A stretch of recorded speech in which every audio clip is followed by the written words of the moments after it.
तो hi guys, चलिए video को शुरू करते हैं।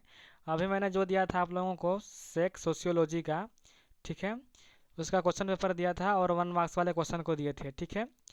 तो उसी में से कुछ बच्चे कमेंट कर रहे थे कि जो इसका आंसर है आंसर भी करवा दीजिए, ठीक है। तो चलिए इसका आंसर भी मैं करवा दे रहा हूँ। तो सबसे पहले आप लोग देख लीजिए पहला क्वेश्चन क्या था 5 मार्क्स वाले में। तो पहला क्वेश्चन था कि एकेडमिक रीडिंग यानी कि शैक्षणिक पठन क्या है, इसकी प्रमुख विशेषताओं का वर्णन कीजिए, ठीक है गाइज। यदि जो भी नए बच्चे आए होंगे, यदि पहला वीडियो जो पार्ट 1 इसका है जिसमें मैं 1 मार्क्स वाला और जो 1 मार्क्स वाले 20 क्वेश्चन है उसको, और जो 5 मार्क्स वाले क्वेश्चन है और 15 मार्क्स वाले क्वेश्चन है उन सभी को यहाँ पर दे दिया हूँ PDF में। यदि इस वीडियो को नहीं देखे हैं तो उसको देख लीजिएगा, ठीक है। चलिए यहाँ पर पहला क्वेश्चन करते हैं। पहला क्वेश्चन है कि एकेडमिक रीडिंग क्या है, इसकी विशेषताओं का वर्णन करना है, ठीक है। तो पहला जो क्वेश्चन है उसका आंसर देख लीजिए कि जो एकेडमिक रीडिंग है का अर्थ है कि किसी पुस्तक, लेख, शोध पत्र या अध्ययन सामग्री को ध्यान से पढ़कर उसके मुख्य विचार, तथ्य और तर्क को समझना। यानी कि मान लीजिए कोई भी पुस्तक यहाँ पर है, कोई भी पुस्तक है, कोई भी यहाँ पर लेखन सामग्री है, कोई भी शोध पत्र है, उसको ध्यानपूर्वक पढ़कर, अच्छे से पढ़कर उसका जो मुख्य विचार है, तथ्य है, तर्क है, उसको समझना, ठीक है। समझना इसका यहाँ पर उद्देश्य है। इसका उद्देश्य केवल पढ़ना नहीं बल्कि विषय को सही ढंग से समझना होता है। यानी कि जो एकेडमिक रीडिंग होता है उसका केवल उद्देश्य पढ़ना नहीं होता है, बल्कि पढ़ने के साथ साथ आप लोगों को कितना समझ में आ रहा है ये भी मैटर रखता है, ठीक है। बिल्कुल आप लोग अपने भाषा में समझने का कोशिश कीजिए कि एकेडमिक रीडिंग क्या होता है। तो एकेडमिक रीडिंग यही होता है कि मान लीजिए कोई पुस्तक है, कोई भी लेख है, उसका जो सामग्री होता है उसको ध्यान से पढ़ना, ध्यान से पढ़कर उसको समझना, ठीक है। समझने को यहाँ पर बोलते हैं एकेडमिक रीडिंग, ठीक है। ऐसा नहीं है कि पढ़ लीजिए आप लोग, उसको एकेडमिक रीडिंग नहीं कहते हैं। पढ़ने के साथ साथ कितना समझ में आ रहा है, कितना समझ रहे हैं, समझने को ही यहाँ पर एकेडमिक रीडिंग कहते हैं। समझ गए। चलिए इसका प्रमुख विशेषता क्या है। तो विषय को क्या करना, ध्यानपूर्वक पढ़ना, एकदम बिल्कुल ध्यानपूर्वक केयरफुली इसको पढ़ना, ठीक है। दूसरा क्या है कि मुख्य विचार और महत्वपूर्ण तथ्य पहचाने जाते हैं। और तीसरा क्या है, पढ़ी गई बातों को विश्लेषण किया जाता है, जो पढ़ते हैं उसका यहाँ पर विश्लेषण किया जाता है। और चौथा क्या है कि आवश्यक जानकारी को नोट किया जाता है, जो भी मेन मेन पॉइंट है उसको नोट करते हैं, ठीक है। पांचवा क्या है कि पढ़ी हुई बातों को सही अर्थ समझा जाता है, जो जो जिसको पढ़ते हैं उसका सही अर्थ समझना भी होता है, ठीक है। तो इसको बोलते हैं एकेडमिक रीडिंग। इसका कंक्लूजन देख लीजिए कि एकेडमिक रीडिंग से विद्यार्थी को समझ बढ़ती है और परीक्षा तथा शोध कार्य में सफलता मिलती है, ठीक है। एकेडमिक रीडिंग से क्या होता है, जो विद्यार्थी होते हैं वो समझ जाते हैं। जैसे आप लोग स्टूडेंट अभी हैं तो इसको समझने की कोशिश कीजिएगा, समझिएगा, तो आप लोगों के यहाँ पर एग्जाम में सफलता मिलेगी, ठीक है। जो कार्य कर रहे हैं अभी एग्जाम देने का, उसमें आप लोगों को सफलता मिलेगी, ठीक है। तो आप लोगों को भी कोशिश करना है कि यहाँ पर याद करने से ज़्यादा समझने का कोशिश करना है, ठीक है। ऐसा नहीं है कि बस आप लोगों को बता दे रहा हूँ और आप लोग याद करते जा रहे हैं। तो याद नहीं करना है, समझना है कि यहाँ पर कह क्या रहा है, ठीक है। चलिए दूसरा क्वेश्चन क्या कर रहा है कि एकेडमिक राइटिंग शैक्षणिक लेखन क्या है, इसके महत्व को समझाइए, ठीक है। तो इसका भी आंसर देख लेते हैं कि एकेडमिक राइटिंग वह लेखन है जिसमें किसी विषय को तथ्य, प्रमाण और तर्कों के आधार पर स्पष्ट रूप से लिखा जाता है। यानी कि एकेडमिक राइटिंग का मतलब होता है कि आप लोग कुछ भी लिख रहे हैं, कुछ भी किसी विषय में लिख रहे हैं, तो आप लोगों के पास सही जो तथ्य है, सही जानकारी है, उसी के विषय पर आप लोगों को लिखना एकेडमिक राइटिंग कहलाता है, ठीक है। और जो भी लिख रहे हैं बिल्कुल स्पष्ट और सही सटीक प्रमाण सटीक जानकारी दे रहे हैं, उसी को एकेडमिक राइटिंग कहेंगे। ऐसा नहीं है कि आप लोग कुछ भी लिख दिए, कुछ भी फॉल्स लिख दिए, उसको एकेडमिक राइटिंग नहीं कहेंगे। जिसमें आप तथ्य और प्रमाण के साथ लिखते हैं उसको बोलते हैं एकेडमिक राइटिंग, ठीक है। इसका उपयोग विद्यालय, महाविद्यालय और विश्वविद्यालय में किया जाता है, ठीक है। जो आप लोग पढ़ते हैं, ठीक है, जैसे आप लोग किताब पढ़ रहे हैं, किताब में ऐसा नहीं रहता है कि वहाँ पर गलत जानकारी दिया रहता है। जो भी आप लोग किताब पढ़ते हैं, जो भी यहाँ पर आप लोग पढ़ते हैं सामग्री, उसमें सटीक जानकारी दिया रहता है, ठीक है। उसी को बोलते हैं एकेडमिक राइटिंग। इसका क्या क्या महत्व है। तो पहला क्या है, ज्ञान को सही ढंग से प्रस्तुत करने में सहायता करता है। यानी कि आप लोग अच्छे से समझिएगा, अच्छे से यहाँ पर सीखिए, अच्छे से जो फैक्ट है फैक्ट को लिखिएगा, तो जो भी पढ़ रहा है उसको अच्छे तरीके से ढंग से समझने का यहाँ पर सहायता मिलता है, ठीक है। दूसरा क्या है, सोचने और समझने की क्षमता बढ़ती है, ठीक है, जितना अधिक जानकारी मिलेगा उतना अधिक सोचेगा और यहाँ पर क्या होता है, अधिक यहाँ पर समझ बढ़ेगी। तीसरा क्या है, शोध कार्य में मदद मिलता है। ठीक है, चौथा क्या है, उत्तर स्पष्ट और प्रभावी बनाते हैं। ये सभी आसान शब्द में है, आप लोग समझ जाइएगा। पांचवा क्या है, परीक्षा में अच्छे अंक प्राप्त करने में सहायता मिलती है।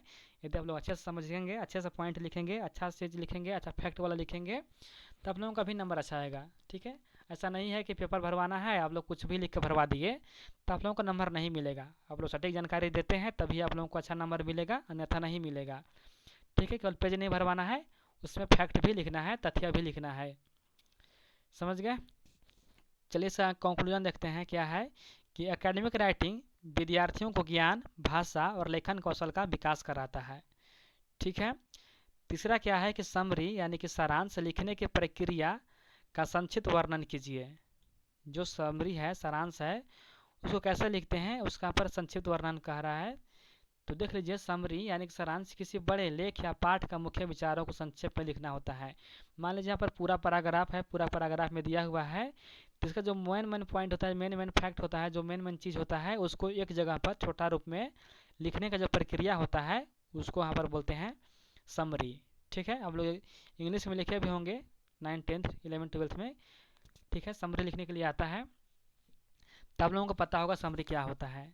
ठीक है, बस आप लोग समझ लेना है, ये सब चीज़ आप लोगों के लिए नया नहीं है, बस पुराना ही चीज़ है, बस आप लोग समझ लीजिए, एक बार समझ लीजिएगा तो आप लोग लिख लीजिएगा। ऐसा कोई बड़ा पेपर नहीं है, यहाँ पर कोई मैथ का सोल्यूशन नहीं करना है, बस एक बार देख लीजिए, समझ लीजिए और अच्छे से आंसर कीजिएगा। ठीक है, दूसरा क्या है कि सारांश लिखने की प्रक्रिया, क्या प्रक्रिया होता है। तो पहला होता है प्रक्रिया कि पहले पूरा पाठ को ध्यान से पढ़ना है। ठीक है, जितना भी दिया हुआ है उसको अच्छे से पढ़िए, फिर जो मुख्य विचार और महत्वपूर्ण बिंदु है उसको पहचानिए। यानी कि पूरा पाठ पढ़ लेंगे, पूरा पाठ पढ़ने में जो जो भी मेन पॉइंट है, मेन जो बिंदु है, जो मेन फैक्ट है, मेन जो यहाँ पर विचार है उसको समझिए, पहचानिए कहाँ पर है। ठीक है, तीसरा क्या है कि अनावश्यक बातें छोड़ दें। यानी कि यहाँ पर पैराग्राफ में काफ़ी कुछ लिखा रहता है जिसका कोई ज़रूरत भी नहीं रहता है, बस सेंटेंस को सुधारने के लिए यहाँ पर बहुत सारा ऐसा चीज़ रहता है जिसको जोड़ जोड़ कर लिखते हैं, तो सभी जो चीज़ है उसको छोड़ दीजिए। ठीक है, केवल जो मेन फैक्ट है, मेन पॉइंट है उसको यहाँ पर देखिए। ठीक है, चौथा क्या है कि अपने शब्दों में संक्षेप में लिखिए। ठीक है, पहला क्या करना है, तो पहले आप लोगों को ध्यान से पढ़ना है, फिर मेन जो फैक्ट है, मेन जो बिंदु है उसको पहचानना है, और तीसरा जो क्या करना है कि जो यहाँ पर अनावश्यक बातें हैं, जो यहाँ पर बहुत सारा चीज़ लिखा होता है उसको छोड़ देना है। उसके बाद क्या करना है कि अपने शब्दों में संक्षेप में उसको लिखने का प्रयास कीजिए। ठीक है, और पांचवा क्या है कि सरल भाषा और स्पष्ट रखें। यानी कि पैराग्राफ में यहाँ पर काफ़ी कठिन भाषा का प्रयोग होता है कई बार। ठीक है, तो आप लोगों को समझना है, पहले अच्छे से पढ़ना है, फिर मेन पॉइंट लिखना है, मेन पॉइंट लिख याद करेंगे, देखेंगे, फिर जो अनावश्यक बातें हैं, जो फालतू चीज़ें हैं उसको छोड़ देना है, और जो फैक्ट है उसको एक जगह लिखने का प्रयास कीजिए अपने शब्दों में। ठीक है, इसी को बोलते हैं समरी राइटिंग। कितना आसान है ना, बस आप लोगों को समझने की ज़रूरत है, समझ जाइएगा आप लोग तो अच्छे से लिख लीजिएगा।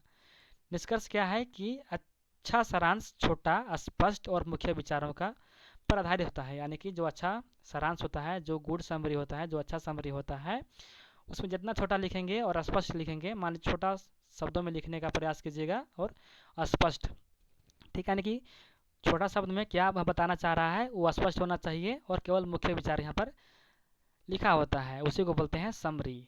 समझ गए? चलिए अगला क्वेश्चन क्या है कि पैराफ्रेसिंग, कोटेशन और सिटेशन का अर्थ स्पष्ट कीजिए।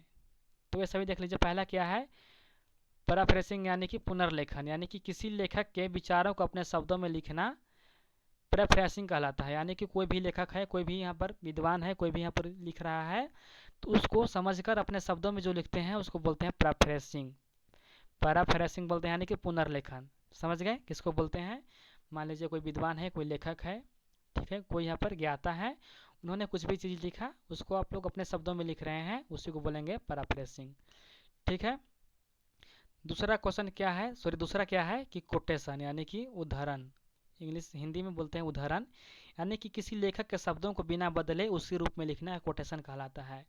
ठीक है, मान लीजिए कोई यहाँ पर जो है लेखक है, किसी बात को यहाँ पर कोटेशन में कह रहे हैं, ठीक है, तो बिल्कुल भी उसी भाषा में, जैसे कि यहाँ पर अब्राहम लिंकन बोलते हैं, जो लोकतंत्र का परिभाषा होता है, ठीक है, उन्होंने बोलते हैं कि जनता का जनता द्वारा जनता के लिए शासन, ठीक है, बोलते हैं। तो उनका कोटेशन है, यानी कि उन्होंने जैसा बोला है उसी प्रकार यहाँ पर बाकी जगहों पर यूज किया जाता है, ठीक है, उसी को बोलते हैं कोटेशन, यानी कि जो जैसा बोला है उसी प्रकार उसी को लिखना कोटेशन कहलाता है, ठीक है। तीसरा क्या है कि सिटेशन, यानी कि संदर्भ, जिस पुस्तक लेखक या स्रोत से जानकारी ली गई है उसका नाम लिखना सिटेशन कहलाता है। मान लीजिए जहाँ से भी आप लोग जानकारी प्राप्त करते हैं, जहाँ से भी आप स्रोत से जानकारी प्राप्त करते हैं जिस पुस्तक से या लेखक से, तो उसका जो नाम लिखना, जो उसका नाम लिखिएगा आप लोग, नाम को ही बोलते हैं संदर्भ, यानी कि आप लोग जो जानकारी है प्राप्त कर रहे हैं तो कहाँ से प्राप्त कर रहे हैं, उस सोर्स को नाम लिखना ही कहलाता है सिटेशन, यानी कि संदर्भ।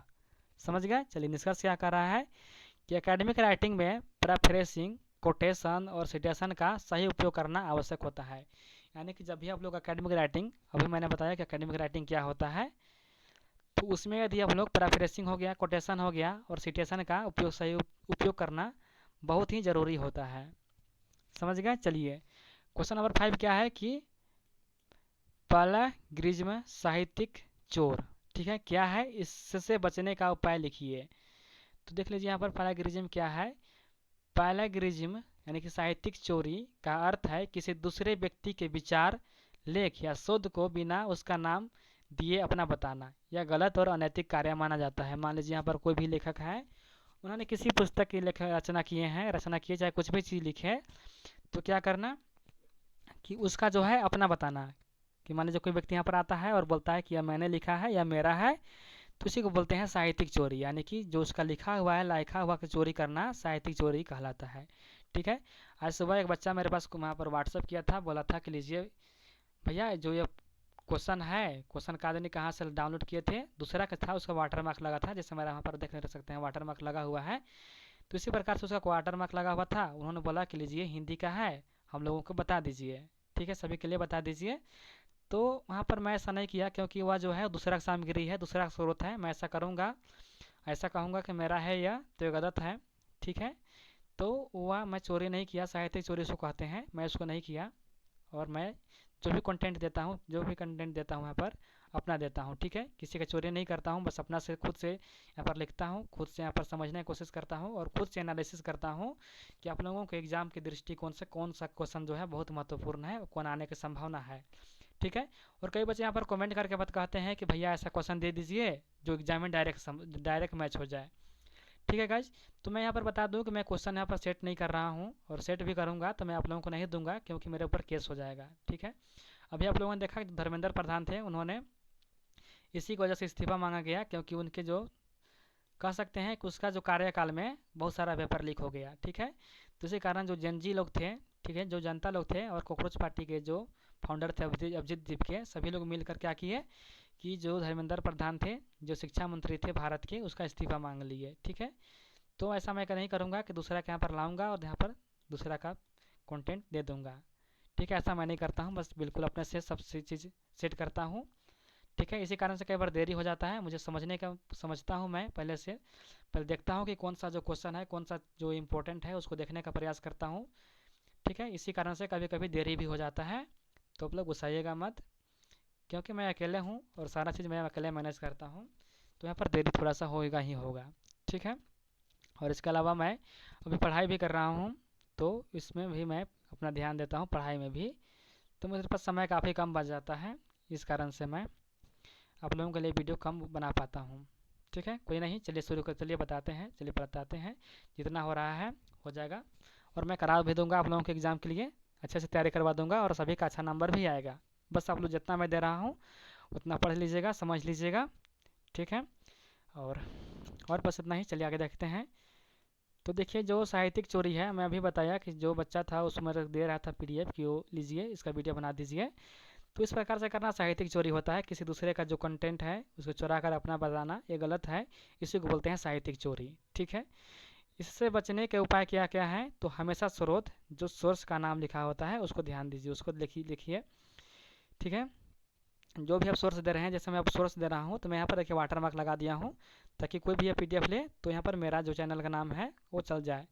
तो जब भी आप कोई स्रोत लिखते हैं तो उसका जो है सोर्स का नाम लिख दीजिए या वाटर मार्क लगा दीजिए। यदि डिजिटल है तो वाटर मार्क लगा दीजिए, नहीं तो अपना सोर्स का नाम लिख दीजिए। नहीं तो यहाँ पर आपका चोरी भी हो सकता है, दूसरा कोई कहेगा, दूसरा को दावा करने लगेगा कि यह मेरा है।